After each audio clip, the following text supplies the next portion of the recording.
الحمد لله نحمده ونستعينه ونستغفره ونؤمن به ونتوكل عليه ونعوذ بالله من شرور أنفسنا ومن سيئات أعمالنا من يهده الله فلا مضل له ومن يضلله فلا هادي له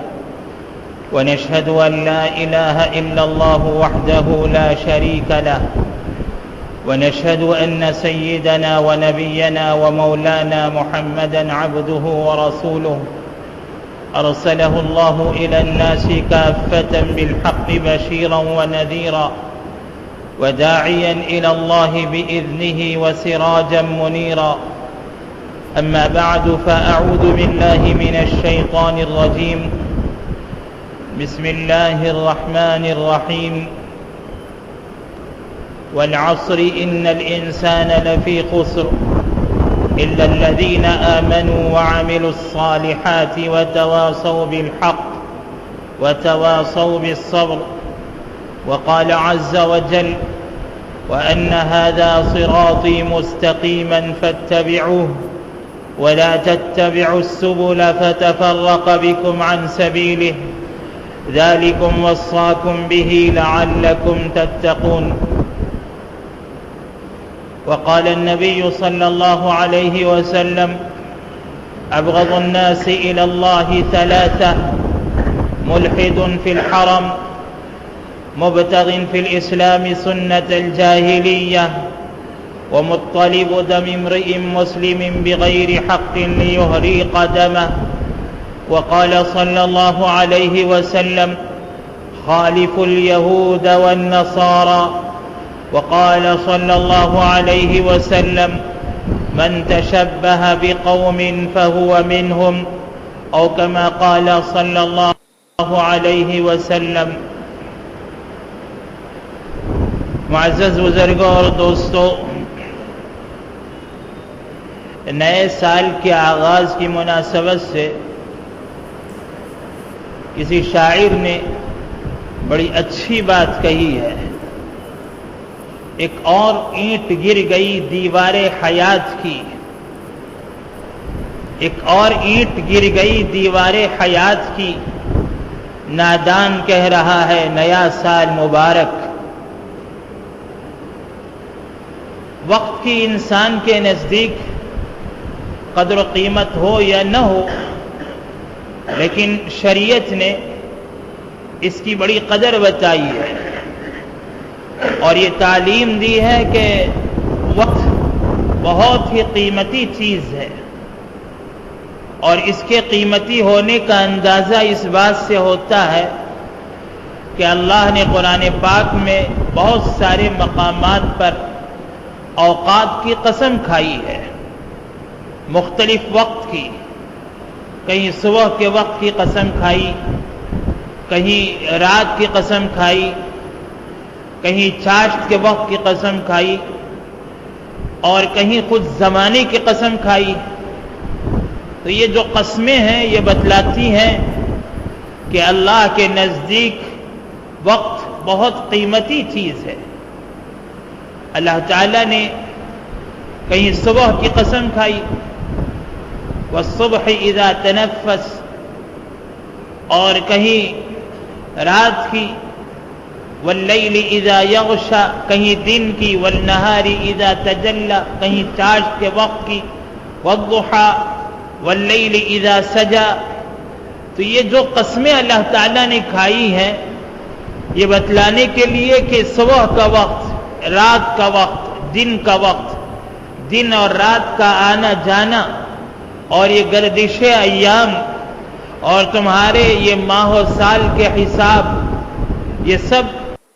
اس بات کی دلیل ہے کہ وقت کی اللہ کے نزدیک بڑی قیمت ہے. اسی لیے اللہ تعالیٰ نے زمانے کی قسم کھائی، والعصر، قسم ہے زمانے کی. اسی طرح سورہ فاطر کی آیتوں میں اللہ تعالیٰ نے فرمایا کہ قیامت کے دن تمہیں جو عمر ملی ہے اس کے بارے میں تم سے کہا جائے گا کہ تمہیں اتنی زندگی ملی تھی جس میں تم نصیحت حاصل کر کے سنبھل جاتے، اولم نعمرکم ما یتذکر فیہ من تذکر وجاءکم النذیر. اسی طرح قیامت کے دن جب تک اس عمر کے بارے میں اور جوانی کے بارے میں، زندگی کے لمحات کے بارے میں سوال نہیں ہوگا، اور آدم کی اولاد جب تک اس کا جواب نہیں دے گی، اللہ کے دربار سے اور عدالت الہیہ سے اسے ہٹنے کی اجازت نہیں ملے گی. لا يزال قدم ابن آدم يوم القیامت حتى يسأل عن 5 چیزوں کے بارے میں سوال ہوگا، اور جب تک یہ سوال نہ کر لیا جائے انسان کو وہاں سے ہٹنے کی اجازت نہیں ہوگی. اور ان سوالات میں خصوصیت کے ساتھ اس کی عمر کے بارے میں، اس کی جوانی کے مرحلے کے بارے میں سوال ہوگا کہ اس نے جوانی کے لمحات کہاں گزارے، زندگی کے اوقات کہاں گزارے، اس کے بارے میں خصوصی سوال ہوگا. اور جب انسان کی زندگی گھٹتی ہے تو انسان موت کے قریب ہوتا جاتا ہے.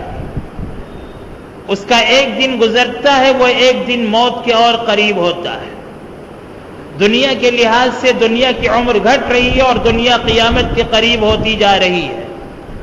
انسان کی زندگی کا 1 سال گھٹتا ہے اور نیا سال آتا ہے تو یہ خوشی کا موقع نہیں ہوتا، یہ تو احتساب کا موقع ہوتا ہے، محاسبہ کرنے کا موقع ہوتا ہے کہ انسان محاسبہ کرے، اپنے بارے میں احتساب کرے، جائزہ لے کر دیکھے، غور و فکر کرے. اور جب وقت گزر چکا ہے تو اس پر اسے متنبہ ہونے کی ضرورت ہے. یہ نہیں کہ انسان عمر کے گھٹنے پر خوشیاں منائے، یہ الٹی سوچ ہے. نئے سال کی آمد پر نیو ایئر نائٹ کے عنوان سے جتنی بےہودگیاں ہوتی ہیں اور جتنی واہیات اور لغویات ہوتی ہیں، یہ سراسر شریعت اسلامیہ کے خلاف ہے، اور یہ مشرکانہ طریقہ ہے، ملحدانہ طریقہ ہے، یہ شریعت کا مخالفانہ طریقہ ہے، یہ یہود و نصارہ کا طریقہ ہے کہ وہ اس طرح کی نادانی کی حرکتیں کرتے ہیں. یہ وقت خوشی کا وقت نہیں ہوتا. سال کا گھٹنا، عمر کا گھٹ جانا، عمر کی قیمتی لمحات میں سے کمی واقع ہو جانا، یہ خوشی کا موقع نہیں ہوتا. یہ ناچنے، گانے، ڈانس کرنے اور میوزک سننے، پٹاخے اڑانے کا موقع نہیں ہوتا. یہ موقع اور افسوس کرنے کا موقع ہوتا ہے. غافل تجھے گھڑیال یہ دیتا ہے منادی، شاعر کہتا ہے غافل تجھے گھڑیال یہ دیتا ہے منادی، گردون گھڑی عمر کی ایک اور گھٹا دی. یہ سبق ہوتا ہے سال کا جانا اور نئے سال کا آنا. اس سے یہ سبق ملتا ہے کہ زندگی کا 1 سال گھٹ گیا. یہ نہیں کہ نیا سال آ گیا اور اس کی زندگی میں کوئی اور زیادہ عمر بڑھ گئی ہو اور اسے اور موقع مل گیا ہو اور اسے اور خوشیاں منانے کے لیے آزادی دے دی گئی ہو کہ وہ پٹاخے اڑائے، ڈانس کرے، ناچے گائے، میوزک بجائے، میوزک سنے، شراب پیے اور پلائے، محفلیں سجائے. یہ حماقت ہے، یہ نادانی ہے، اور یہ خالص مشرکانہ طریقہ ہے. شریعت مطہرہ نے بڑی سختی کے ساتھ ایسی تہذیب، ایسا تمدن اور ایسا طور طریقہ اختیار کرنے سے منع کیا ہے. رسول اللہ صلی اللہ علیہ وسلم نے ارشاد فرمایا کہ ایسے لوگ اللہ کے نزدیک بڑے مبغوض لوگ ہیں. ابغض الناس الی اللہ ثلاثہ، اللہ کے نزدیک لوگوں میں سب سے زیادہ مبغوض 3 لوگ ہیں. ملحد فی الحرم، حرم میں بے دینی کا کام کرنے والا. مبتغن فی الاسلام سنت الجاہلیہ، اسلام میں رہتے ہوئے جاہلیت کا رسم و رواج، جاہلیت کا طور طریقہ، جاہلیت کی تہذیب اور تمدن اور جاہلیت کا کلچر چاہنے والا، اختیار کرنے والا، پسند کرنے والا، اپنانے والا، یہ اللہ کے نزدیک مبغوض ہے، بہت مبغوض ہے۔ اللہ تعالیٰ اس سے بغض رکھتے ہیں، اس کی اس حرکت کو ناپسند کرتے ہیں۔ اور تیسرا، مطلب دم امرئ مسلم بغیر حق لیحرق دمہ، بخاری شریف کی روایت ہے کہ کسی مسلمان کا ناحق خون بہانا چاہے تو یہ بھی اللہ کے نزدیک بہت مبغوض ہے۔ تو یہ جو 3 افراد رسول اللہ صلی اللہ علیہ وسلم نے بتائے ہیں، ان میں ایک شخص وہ ہے جو اسلام میں رہتے ہوئے جاہلیت کے طور طریقے کو اختیار کرتا ہے۔ اور جاہلیت ثانیہ، ایک تو جاہلیت اولا تھی اسلام کے آنے سے پہلے، اور اسلام کے آنے کے بعد موجودہ دور میں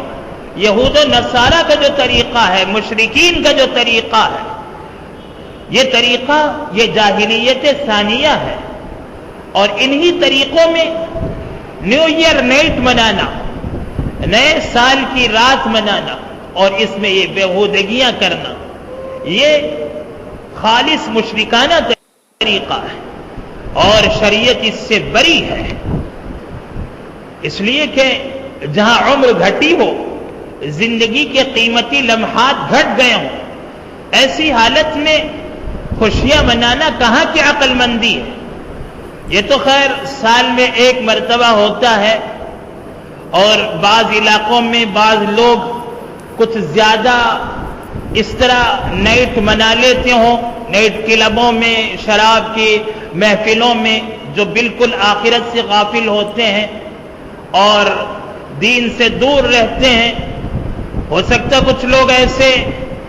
واہیات قسم کے افعال اور ایسی حرکتیں کر لیتے ہیں، لیکن اس سے زیادہ افسوسناک یہ حرکت ہے کہ لوگ برتھ ڈے کے نام سے، سالگرہ کے نام سے اور یوم پیدائش کے عنوان سے جو بےہودگیاں کرتے ہیں، یہ بہت ہی افسوسناک چیز ہے۔ اور اس وقت اللہ کی طرف سے جتنا غضب معاشرے پر اتر رہا ہے، جتنے عذاب نازل ہو رہے ہیں، اور اللہ کے جتنے غصے کا ظہور ہو رہا ہے، امت اتنے ہی زیادہ رسم و رواج میں اضافہ کرتی جا رہی ہے۔ یہ بہت ہی افسوسناک بات ہے، اور بہت بڑا المیہ ہے امت کے لیے کہ امت رسم و رواج سے توبہ کرنے کے بجائے اللہ اور اس کے رسول کو ناراض کرنے والے افعال اور حرکتوں کو چھوڑنے کے بجائے اس میں اور اصرار کر کے جمی رہے۔ اور افسوس تو اس سے زیادہ یہ ہے کہ ان رسموں میں اور اضافہ ہوتا رہے، نئی نئی رسمیں، نئے نئے طریقے ایجاد کر لیے جائیں، یہ تو اور زیادہ افسوس کی بات ہے کہ لوگ اللہ کے عذاب سے، اللہ کے غضب سے، اللہ کی پکڑ سے ڈرنے کے بجائے ایسے رسم و رواج میں اور اضافہ کرتے جا رہے ہوں۔ پہلے ہم خال خال سنتے تھے، بہت کم کہیں کہیں سنتے تھے کہ کسی نے برتھ ڈے منا لیا ہو، لیکن آج کل ہمارے معاشرے اور سماج میں بڑے بڑے دیندار گھرانوں میں، بے دین گھرانوں کی بات تو دور کی ہے، دیندار گھرانوں میں اس طرح برتھ ڈے منانے کا رواج ہے کہ باضابطہ اس تقریب کا انتظام ہوتا ہے، اس میں کھانے پکوائے جاتے ہیں، رشتہ داروں کو جمع کیا جاتا ہے، کزن سسٹرز اور کزن بردرز اور نہ معلوم کون کون سے دور کے قریب کے رشتہ دار، اور پھر ان میں لڑکیاں اور لڑکوں کا بے حیا کے ساتھ میں اختلاط اور ایک ساتھ میں جمع رہنا، اور ایک ساتھ سب کا کیک کاٹنا اور تالیاں بجانا، سیٹیاں بجانا، اور پھر اس کے ساتھ میں بےہودگیاں، قہقہے، مسکراہٹیں نہیں قہقہے، اور اس کے ساتھ جو بے پردگی اور بے حیائی کی حرکتیں ہوتی ہیں، ان کے بارے میں فقہا لکھتے ہیں کہ اس ایک نام سے کئی طرح کے گناہ کبیرہ جمع ہو جاتے ہیں۔ ایک نام سے، برتھ ڈے کے ایک نام سے کئی گناہ کبیرہ ایک ساتھ جمع ہو جاتے ہیں، اور امت ایک ساتھ میں اللہ کو ناراض کر کے اتنے گناہوں کی مرتکب ہو جاتی ہے، اور اس پر امت کو کوئی رنج بھی نہیں، غم بھی نہیں، فکر بھی نہیں، افسوس بھی نہیں، احساس بھی نہیں کہ وہ کتنا بڑا گناہ کر رہا ہے۔ اور یہ وبا گھر گھر عام ہو رہی ہے، خاندانوں میں پھیل رہی ہے کہ فلاں نے برتھ ڈے منایا، ہم منائیں گے، ہم بھی کریں گے، تم بھی کرو، کیک کاٹو، جمع کرو، نئے کپڑے پہناؤ، ناچو گاؤ اور موج مستیاں کرو اور بے پردگیاں کرو، بے حیائی کی حرکتیں کرو اور اللہ اور اس کے رسول کو ناراض کرو۔ یہ طریقہ ہے؟ یہ بھی کوئی طریقہ ہے؟ یہ طریقہ تو یہودیوں کا ہے، جن پر اللہ کا غضب نازل ہوا، المغضوب علیہم، وہ من لعنہ اللہ وغضب علیہ وجعل منہم القردة والخنازیر وعبد الطاغوت۔ یہ وہ قوم ہے جن پر اللہ کی پھٹکار اتری، جن کو اللہ تعالیٰ نے بندر اور خنزیر بنا دیا، جن پر اللہ کا غضب نازل ہوا، وہ قوم ملعون اور مغضوب قوم اور ضالین جو گمراہ ہو گئے، وہ قوم، ان قوم کی مشابہت کر کے، ان اقوام کی اور ان کے طور طریقے کو اختیار کر کے امت فخر کرتی ہے کہ ہم نے یہ کیا یہ کیا۔ رسول اللہ صلی اللہ علیہ وسلم فرماتے ہیں خالف الیہود والنصارى، یہود اور نصارہ کی مخالفت کرو، ان کے طور طریقے کی، ان کی تہذیب کی مخالفت کرو، ان کی تہذیب اختیار مت کرو۔ میرا آقا نے فرمایا من تشبہ بقوم فہو منہم، جو کسی قوم کی مشابہت کرے وہ انہی میں سے ہوگا۔ کوئی معمولی چیز نہیں، یہ بہت سخت وعید ہے۔ کوئی یہودیوں کی مشابہت اختیار کر کے برتھ ڈے مناتا ہے، سالگرہ مناتا ہے، یوم پیدائش مناتا ہے، اور وہ یہ چاہتا ہے کہ یہودیوں کو خوش کرے، اللہ اور اس کے رسول کو ناراض کرے، وہ اپنی ان حرکتوں سے، اپنے ان افعال سے، اپنی نفسانی خواہش کو پورا کرنے کی غرض سے وہ یہ ساری حرکتیں کرتا ہے، کیک کاٹتا ہے، لوگوں کو جمع کرتا ہے، مٹھائیاں تقسیم کرتا ہے، سب جمع ہوتے ہیں، تالیاں مارتے ہیں، سیٹیاں بجاتے ہیں، ڈانس کرتے ہیں، میوزک سنتے ہیں اور پتہ نہیں کیا کیا حرکتیں کرتے ہیں۔ یہ ساری حرکتیں کرنے والے وہ ہیں جو یہودیوں کی مشابہت اختیار کر رہے ہیں، اور میرے آقا فرماتے ہیں تم نے یہودیوں کا طریقہ اختیار کیا، ان میں سے ہو۔ من تشبہ بقوم فہو منہم، نصارہ کا طریقہ، عیسائیوں کا طریقہ، مشرکین کا طریقہ، زندگی کے جس دن میں جس مناسبت سے جو طریقہ اختیار کرو گے، ایک عام بات میرے آقا نے فرما دی کہ جو بھی دوسری کسی قوم کا جو طریقہ اختیار کرتا ہے وہ انہی میں سے ہے۔ وہ ہماری ملت میں سے کیسے ہو سکتا ہے؟ یہ تو ہمارا طریقہ نہیں۔ جہاں زندگی کا ایک سال گھٹ گیا ہو، سالگرہ کے موقع پر، سال کے گھٹنے پر کوئی خوشی میں کیک کاٹے، کوئی مٹھائیاں تقسیم کرے۔ یہاں تو حال یہ ہے کہ ہماری زندگی یوں گھٹ رہی ہے، ہو رہی ہے عمر مثل برف کم، ہو رہی ہے عمر مثل برف کم، چپ کے لمحہ لمحہ دم بدم۔ یہاں ہماری زندگی آہستہ آہستہ برف کی طرح گھل رہی ہے، جیسے برف گھلتی جاتی ہے اس طرح ہماری زندگی کا ایک ایک لمحہ، ایک ایک لمحہ، ایک ایک منٹ، ایک ایک سیکنڈ ایسے گھلتا جا رہا، ایک ایک منٹ گھلتا چلا جا رہا، اور جیسے برف گھلتے گھلتے آخر برف کا وجود ہی نہیں، ختم ہو جاتی ہے، اسی طرح ہماری زندگی بھی لمحہ لمحہ، چپ کے دم بدم، ایک ایک سانس، ایک ایک منٹ، ایک ایک سیکنڈ ہماری زندگی یوں گھلتی چلی جا رہی ہے برف کی طرح۔ اور ہمارے ایک سال کی زندگی جب گھل گئی تو ہم اس پر کیک کاٹ کے خوشیاں منا کے مٹھائیاں تقسیم کریں تو یہ کہاں کی عقل مندی ہے؟ یہ تو یہود و نصارہ کا طریقہ ہے۔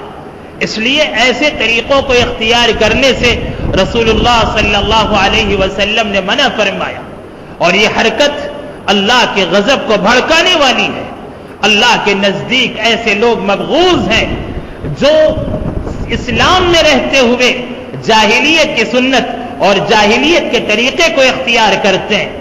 اس لیے اسلامی تہذیب اسلامی تمدن اور اسلامی کلچر کو اختیار کر کے اس پر ثابت قدمی کے ساتھ میں جمے رہنے کی ضرورت ہے۔ اللہ تعالی ہر طرح کے شرور و فتن سے، ہر طرح کی ایسی مبغوض اور ملعون حرکتوں سے ہم سب کی حفاظت فرمائے۔ اللہ تعالی ہم سب کو ایسے اعمال سے محفوظ رکھے جو اللہ اور اس کے رسول کو ناراض کرنے والے ہوں۔ آمین۔ وآخر دعوانا ان الحمد للہ رب العالمین۔